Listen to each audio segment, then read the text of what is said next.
We've got an awesome finale to our event today. We're going to be joined by the amazing Abdullah from Diamond now, and he's going to be giving us a little virtual tour, which is going to be exciting. So if Ali can join us, that'll be amazing.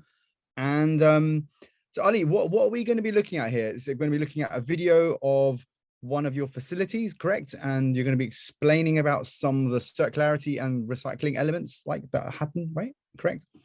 So I'll be walking through our facility in general. We are completely vertical from yarn to garment in the same location. So it makes it a touch easier to put something like this together. So I'll walk through the process, and along the process, I will mention where we are able to or where we're working on from a sustainable angle, circularity, energy efficiency, etc., etc. So amazing. Yeah, looking forward to it.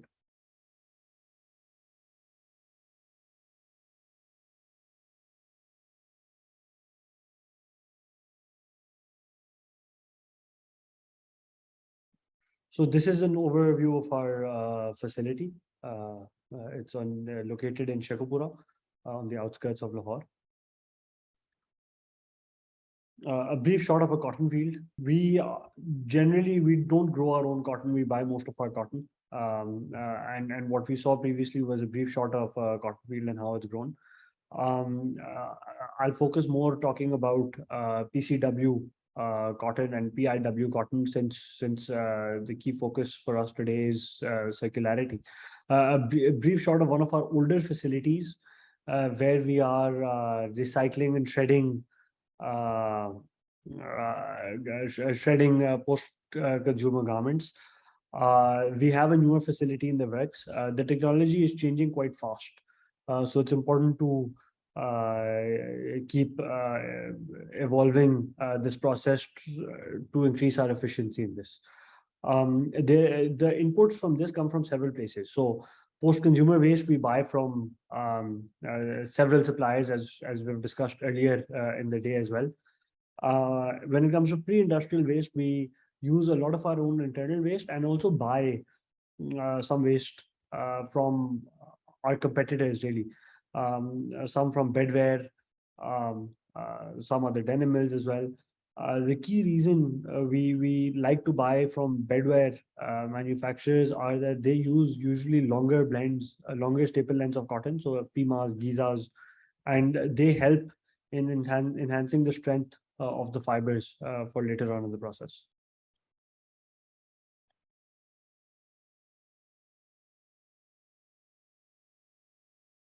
Just very brief overview. These are actually cut parts that we're going through, bales that are formed of recycled cotton, and then input into the spinning process. So on your right, you can see the plucker.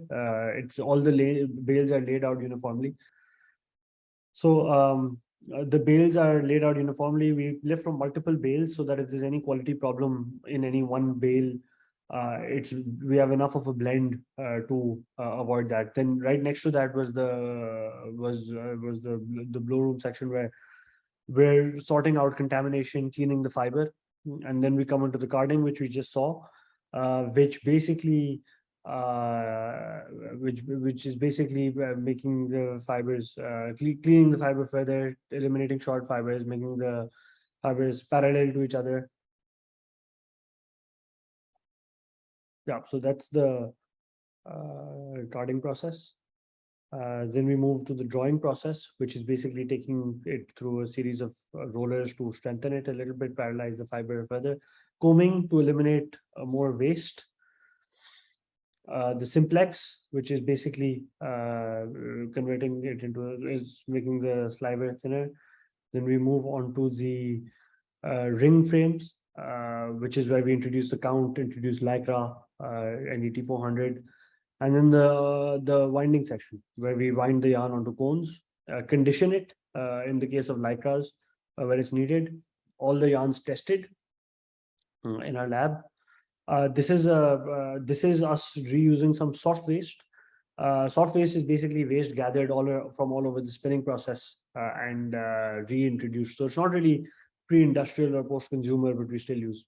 So after spinning and after the quality controls, this is the first step in the denim process, ball warping, where all the cones are placed on the creel. We can put up to 528 cones in each creel, and put it onto what we call a ball, so we can play. And these balls are prepared for rope dyeing.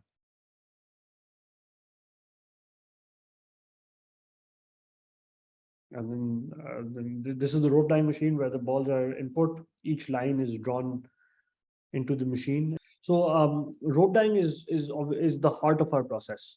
The way the machine works is that we have pre-washers, we have dye boxes, and we have post-washers. After each box, the yarn's going up in the air, as you can see in the background, for oxidation. So we dip it in indigo. So in the pre-washers, we wash the yarn. It comes out, then it goes into the indigo boxes. We dip it in indigo and let it up into the air to oxidize, to bond with the yarn with oxygen, and then dip it back in and repeat it up to 10 times on our machines. The machine varies from anywhere from 6 to 12 to 14 boxes. Traditional Japanese denim, for example, has a lot more boxes. It's a balance because ultimately the more boxes you have, the more water you're also potentially using. This is one of the more water intensive processes of the plant. A very key area, not just for us, but for a lot of people in this industry is water saving. That's what a key discussion on the last panel was as well. And there are various methods that we're using to reduce our water consumption. With more optimization during our process, reusing water, reusing it in various ways, and just redoing our processes and restudying our processes to see how we can eliminate it to its absolute minimum. This is obviously an ongoing process. The ultimate solution is obviously water recycling, and that's something that we're looking into investing in the near future.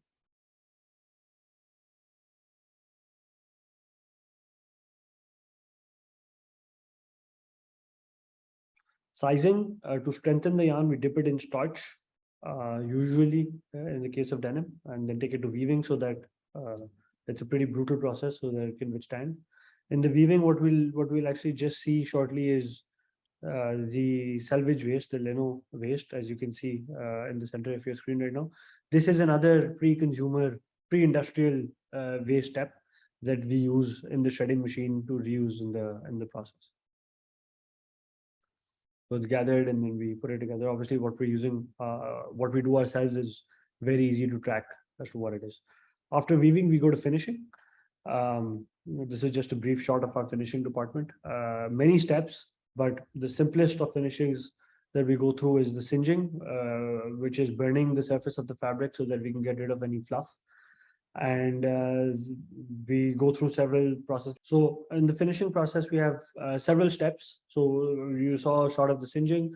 We are able to, we can mercerize the fabric. We can take the fabric on a stenter to control the stretch. We can relax the fabric through various methods. We can over dye the fabric. And the final step is the sanforizing, which controls the warp shrinkage on the fabric before cutting. And then after this, we go into inspection. All of our fabric is 100% inspected. We map the fabric digitally. Then it goes through a cutting optimization software where we make a cut plan to reduce waste. It's packed and then warehoused and ready to ship either to our own garment factory or to customers around the world. Just a brief shot of the warehouse.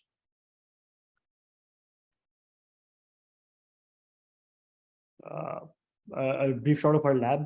All of our fabrics are obviously tested before they're dispatched to ensure that we're meeting all quality parameters. There's various tests that we go through. This is an example of a DARE tensile test. First step of the apparel process is the CAD room, which we just saw a couple of minutes back, where we make the pattern of the garment, and then we lay out the fabric as being shown on the shot on the screen at the moment. So the fabric's being laid out. With stretch fabrics, it's very important to lay it out correctly so that we're getting the correct measurements. It's cut, and the leftovers, as you can see over here, that are being thrown in, this is for pocketing, are actually also a pre-industrial waste that we use. Then we have our own embroidery in house, where we embroider the back pockets, or if the garment needs any embroidery, and then it goes to the sewing section, as you can see. A lot of the sewing section can be automated. This is the shot of a pocket setter, where what this would normally be 4 people in 4 machines, we were able to do this in one much faster. This is the J stitch for the zipper area. This is all about productivity and speed to make it efficient in terms of cost and get the best quality possible. So a lot of this, so we're fairly heavily automated in that regard. Then we move on to the garment processing and wet washing facility. This is a laser room.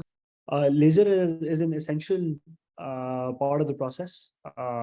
It helps us, if not eliminate, reduce the PP spray and the permanganate spray to improve worker well-being and to also increase consistency across our production.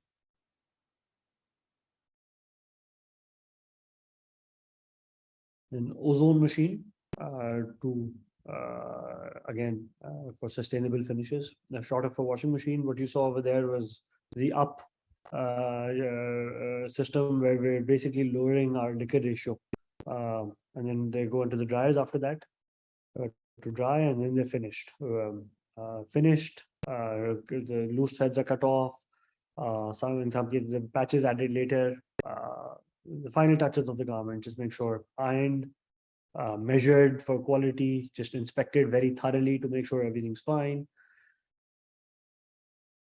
Warehoused, and then containerized and shipped to our customers. So we've seen a brief overview of the whole production process, but really what enables that production process are the utilities behind the scenes, and that's where we feel that this is the most value addition in terms of our emission reduction. This has been a very key area of focus for us over the last 2 or 3 years. We're heavily investing in reducing our coal usage to generate steam. Steam is a very key component in heating up water and also in turn drying fabric after it goes through any wet process. So as you can see, we've reduced our coal consumption quite a bit over the years. We've increased natural gas consumption, and we are also massively increasing our biomass usage. The shot you see on your screen right now is actually a gas boiler to create steam.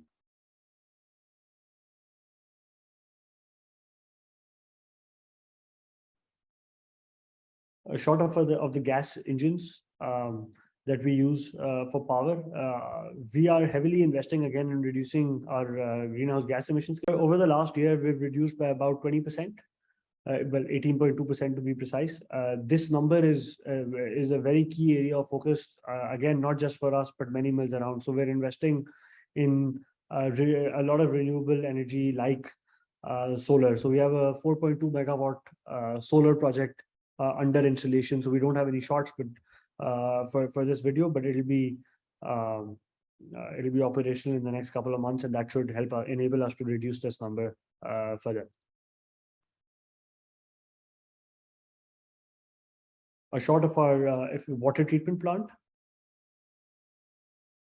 The next step for the water treatment plant is to enhance this to be able to recycle water. So our targets are by the end of next year to be doing about 50%, and the following year to be doing 80 to 90% of our water needs to be recycled. Those are the internal targets that we've set for ourselves. All of these are all encompassed through various certifications. Cradle to Cradle, we're part of the Ellen MacArthur Foundation. So a lot of these are certifications and or initiatives that we have signed up for to so that we can collectively as an industry reduce our environmental impact. We can't do this alone. We can just do our part and really get together as an industry to try and make as big of an impact as we can. So thank you very much. And if you have any questions, I'll be happy to take them. And always a pleasure to see such a well organized and clean factory, and seeing your facility makes me want to see it even more. It's so nice to see, and it's nice to see that you've got visions to expand, and this isn't it. You're going further and further, and it's so lovely to see, Ali. And we're very lucky that we can share this with our students and share it on with our other friends who watch this post afterwards. So yeah, Miguel, your thoughts on that amazing. I fully agree with you. I mean, some people think that making denim is filthy business, and it's not like that. I mean, you can see denim mills like Ali, is that they look more like a pharmaceutical lab than a textile mill. Okay, but okay, it's a matter of perception and also a matter of lack of knowledge. Okay, I mean that's why transformation is so important, because people need to know what is the reality of denim. And with the efforts that the denim people are doing, I mean, all the things that we are, all the efforts, all the innovations and everything, because denim is extremely active, is extremely innovative. There are a lot of responsible people, and we are doing things right. We are doing things right, and we want to do things better. Okay, so yes, it's great to see, the Diamond by Sapphire is a great meal, and have a good discussion that we have had today with wonderful speakers, and we have more tomorrow, right, Mohsin? A lot more tomorrow. It's all about design tomorrow. And Ali, first, thank you. That was such a such a difficult thing you've done. Made it look very easy. You've made it very, because you know what you're talking about, which is quite. It's nice when you know it. You can just talk about it. So it's nice seeing someone who really knows their stuff. Actually, the MD of the company here talking about it. You normally get someone else. So it's nice that the owner is actually doing it. So it's very nice. Thank you, Ali. It was pretty awesome. Thanks very much. Awesome.